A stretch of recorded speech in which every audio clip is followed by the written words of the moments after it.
বয়স্কদের কি ধরনের সমস্যা হয় সাধারণত নাক কান গলায়, সেটা নিয়ে আমরা শুরু করি ইনশাআল্লাহ। আপনারা সবাই যারা বয়স্ক হয়ে গেছেন তারা টের পাচ্ছেন অলরেডি নানা কারণে। আপনার কোনো অসুবিধা না হলেও বয়সের সাথে সাথে আমরা বলি এইজ অ্যাসোসিয়েটেড হিয়ারিং লস। এটার পুরনো নাম ছিল প্রেসবাইকুসিস। তার মানে বয়সের সাথে সাথে হিয়ারিং লস শুরু হবেই। আমি যখন এদেশে আসি 73-তে, তখন আমরা বলতাম যে 50-র উপরে হলে, 40-র উপরে হলে তোমার মানে বয়স হয়েছে এখন, কানে কম শুনতে পাবে, সে তাতে অসুবিধা কি? বলছে আমার বয়স কম কিসের, আমি তো মাত্র 40-45 বছর বয়স। তখন জানতাম না যে এখানকার লোক 70-80 বছর বাঁচে।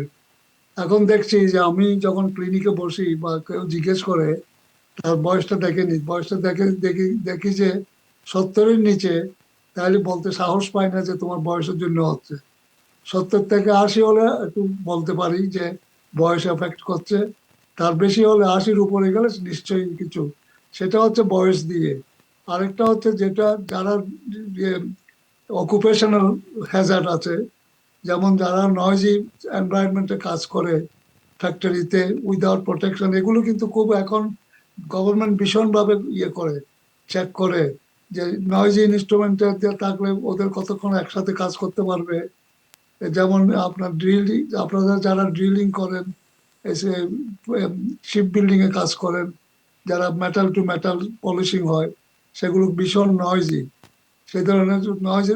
তারপর যারা ইয়েতে মাইনার যারা, তারপর যারা এখন তো চারিদিকে যুদ্ধ চলছে, যারা যুদ্ধে সৈন্যরা, তারা তাদের কানের কাছে যারা রাইট হ্যান্ডেড তাদের রাইট কানটা যাবে, লেফট হ্যান্ডেড লেফটটা যাবে।